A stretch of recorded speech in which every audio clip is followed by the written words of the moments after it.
Hey, hi everyone. Today we're going to be talking about different 3D objects and different file types. So Gabby's going to give a brief introduction to both of these. Great, thank you, Alicia. So yes, I'm going to talk about three aspects of the different kinds of 3D objects we can get. Talking about the 3D, the underlying structure of the 3D objects themselves. In what sense are they 3D? I'm talking a bit about textures, the surface imagery that we can attach to 3D objects, and I'm going to talk about 3D file formats, the actual format that you save onto your computer. So for the 3D objects, the two main file formats that we talk about are the point cloud and the mesh. And so just quickly to demonstrate the difference between that, and I'll talk about three other file types afterwards that are slightly less common, but that we may well come across. So the main difference there is that a point cloud is, as the name suggests, it is a series of points in three-dimensional space which are to whatever granularity has been chosen as the level of detail on this object, are points on the surface of the conceptual 3D object. So in this case, we see a point cloud representing the surface of a face. And each of these points is somewhere on the surface. And if you wanted to do anything with this as a 3D object, you would have to take these points and extrapolate somehow what happens in between them. If they're close enough, you could just draw lines to the nearest shapes, but if they're further apart, you might have to do some sort of calculation as to what is the likely relationship between these points.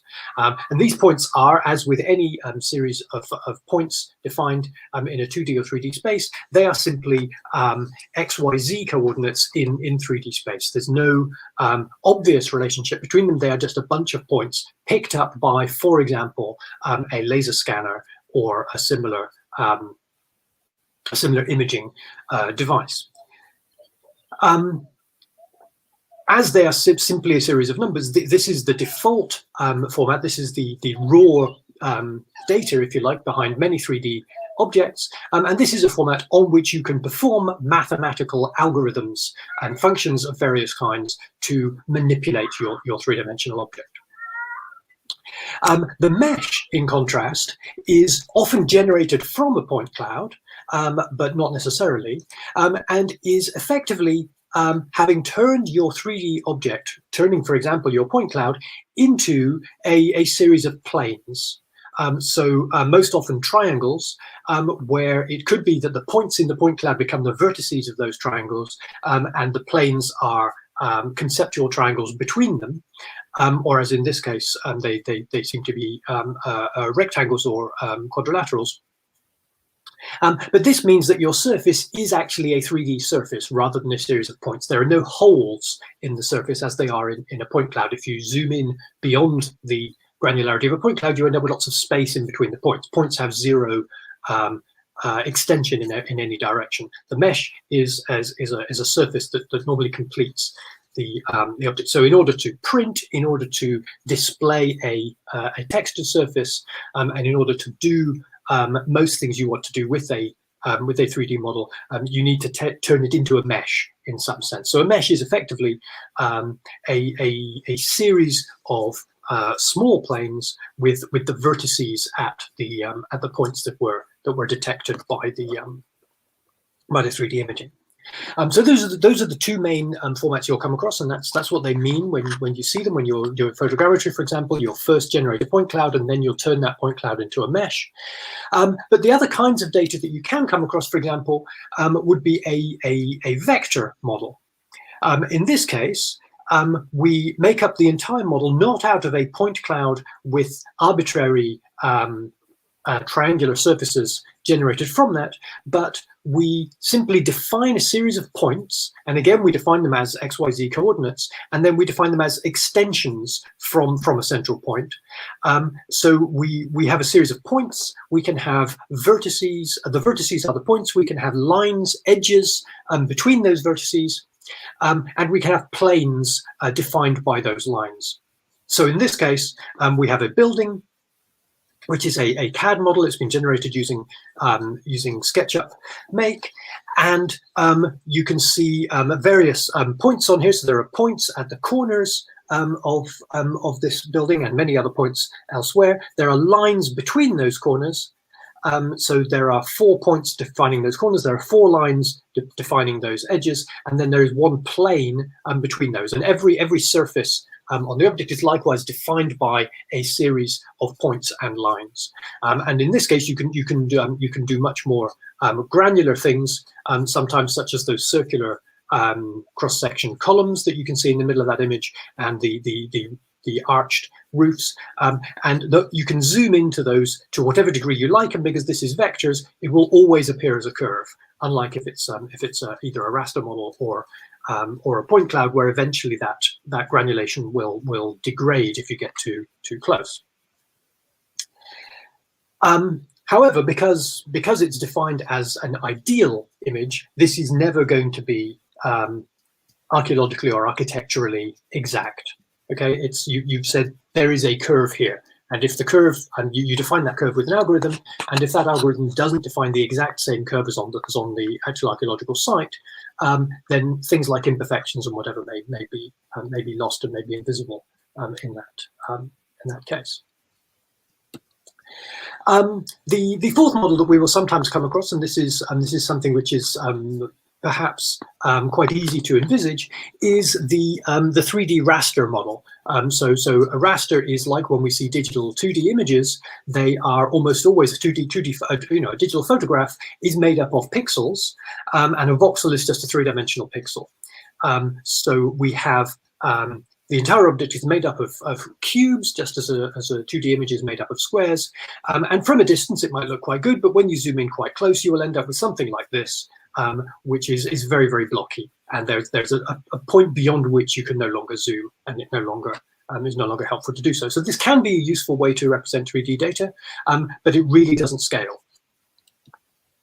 And the final way of representing 3D data that you will come across is in the form of printing instructions, such as, for example, GCode, which is a set of instructions that is sent to a 3D printer, which defines starting points, distances to be traveled, direction of travel, speed of travel, temperature at which the filament should be extruded, which nozzle on the printer the filament should be extruded if you have multiple nozzles with different color filaments, for example. All that sort of information can be captured in there. And this is different from any of the previous things, because it's not a pixelated model, it's not a mesh, but it's simply a set of instructions as to where the filament will be placed when printing that 3D model. So it's not going to give you a very good image of that, but it is one way of encoding that 3D information. You're unlikely to be able to take that information, or you're unlikely to want to take that information and use it to generate another kind of 3D model. You use this simply as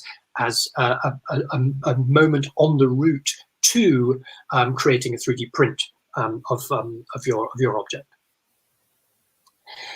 Having then talked about the various different types of 3D representation of an object, I sort of very briefly talk about textures. The texture, in the context of 3D models, doesn't mean what an object feels like when you touch it. It means what an object looks like on the surface. So when we have this this mesh here, the mesh has no color information attached to it. Attaching color or texture or gradient information to that is done by means of a texture.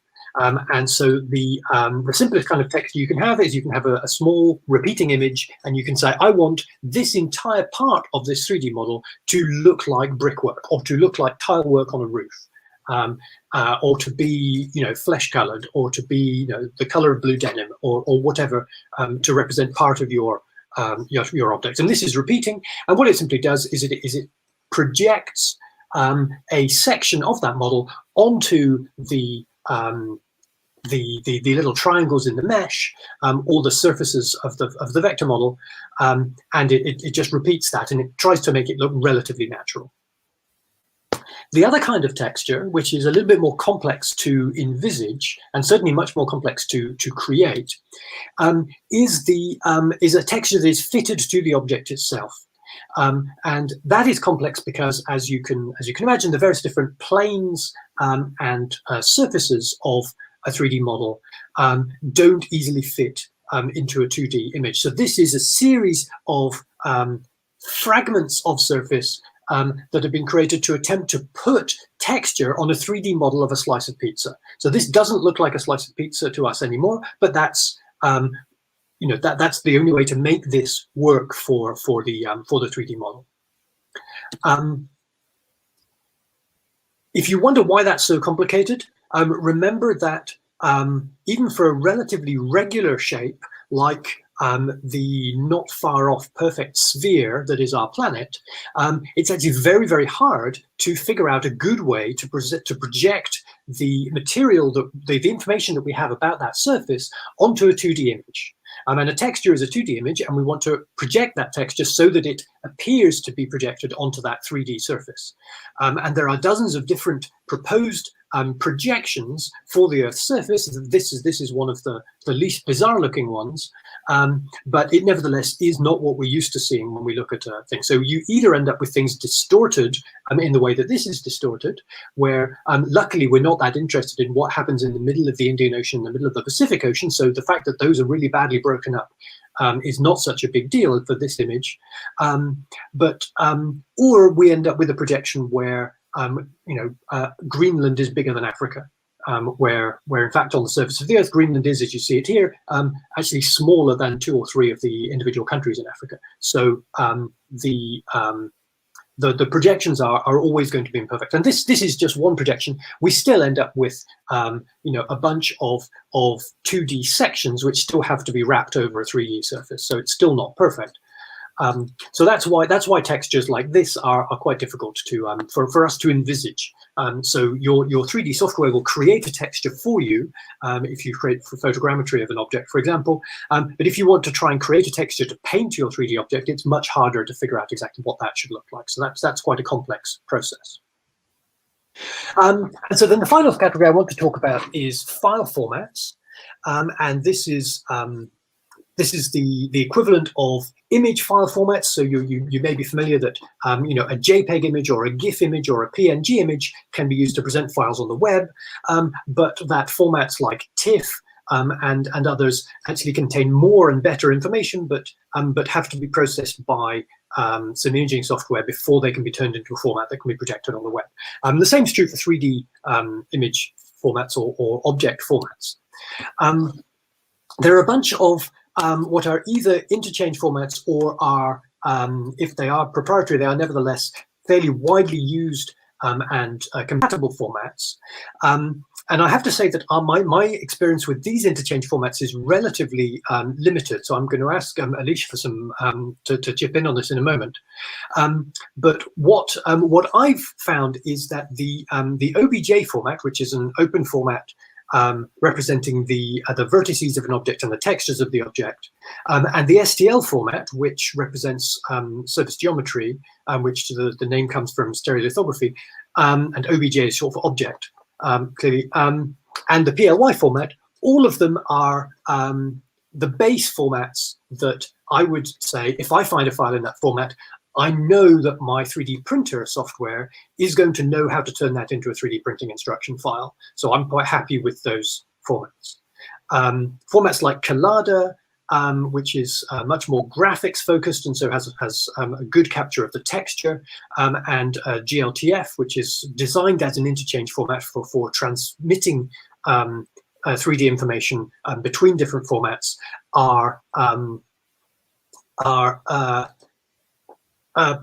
they're designed for different things. And if I find a file in GLTF format, I'm not always as confident that it's going to be a file that I can 3D print. Just that's my experience, and I don't entirely know why. But Alicia, you have slightly more experience with these formats. Yeah, I normally use OBJ, but something to remember with OBJ is that it has companion files that go with it. So it'll often save a MTL and a JPEG file too. So you end up with 3 different files for your model. And when you're uploading your model online, say to Sketchfab, you're going to want to upload all 3 of those. so that you have the entire material and texture files together. And it's helpful to compress those files together in a zip folder, which makes it easier to upload. And the other thing is that PLY does not save texture. So it's a good base format just for your mesh, but it won't save your texture or color. Great. Thank you. No, that explains why I've never seen a texture in an OBJ file, partly because I'm not interested in it, because textures are lost when you 3D print anyway. And that's because there are these multiple different files. One's called OBJ and the others are called other things. And I've only taken the OBJ and I've tended to leave the others behind. And so the OBJ doesn't have the texture. That just has the physical geometry of the object. That helps me to understand better something that I'd wondered about before. Thank you. Yeah. So these are the main interchange formats. So if you're interested in saving your file in a format that as many other people as possible are going to be able to reuse with different software than you're using, or if you're working in one software and you end up moving to another software and you want to transfer files around, these are the standard formats that are most likely to be useful to you. Here are a couple of proprietary formats, and I mentioned these just as examples, and they are the sorts of formats that we might well come across in this summer school. One of them is PSX, which is the Agisoft PhotoScan format. The PS comes from PhotoScan, although the software is now called Metashape, but it still uses the PSX file extension. Worth noting that trying to find definitions of PSX is complicated by the fact that it's also the suffix used by Sony PlayStation for recording 3D objects in game engines, and it's not the same format at all. So just not to be confused. But the point to make about the PSX, the Metashape output file, is that if you save your 3D photogrammetry project as a PSX file, you will get a very small file, because all it is a set of instructions as to what you've done so far in your process of modeling it. It will not contain any of the images which are needed for the texture, and it won't contain any of the 3D geometry of your object. So if you save your PSX file and email it to me, I can do nothing with it because I don't have your images and I don't have your geometry. If you keep it on your machine and you have your images and geometry nearby with it, you can reopen it and you can carry on where you left off in your photogrammetry processing process, which is very useful, but it's not an interchange format for that sense. So SKP is a SketchUp model. You can save an SKP file, send it to someone else, and they can open it in SketchUp. Likewise, 3ds is 3D Studio Max, another piece of commercial 3D software. Very, very good. This is probably the most recommended 3D editing tool that I've seen and heard about, but it is not cheap at all. And their native format is .3ds. .blend is what you'll get if you save your Blender file in their native format rather than exporting it into one of the interchange formats. And again, you can use that to reopen your file in Blender or send it to someone else who can open that file in Blender and see where you left off, because they do contain all of the information, but you couldn't go straight to a 3D printer from your Blend file. And you can also get 3D objects in a PDF file. And I named this as a proprietary format because PDF can only be opened using something like Acrobat or another PDF viewer. But it is worth noting that you can view PDF objects, 3D models, in the standard PDF viewer. And you can rotate them and see more or less what's going on. But it's not an interchange format because you wouldn't really want to try and go from PDF to something else. Having said which, all of these formats, or almost all of these formats, not the PhotoScan, the PSX format, because it doesn't contain any information, but almost all of these formats can be converted with a certain amount of loss to other formats. And you can probably open a SKP file in Blender, and you can probably open many of these files in 3D Studio Max, and you can certainly upload almost any of these file formats to Sketchfab as 3D objects, and they will convert it internally to a native format. But to really be sure that someone else can use your data, the interchange formats are slightly safer in that sense. But just as an overview of what the formats are, I think that's mostly what you want to know. Any other piece of proprietary software will almost certainly have their own 3D format as well. Anything else you want to add to that, Alicia? No, I think that was good. Thank you for those explanations. Okay, thanks.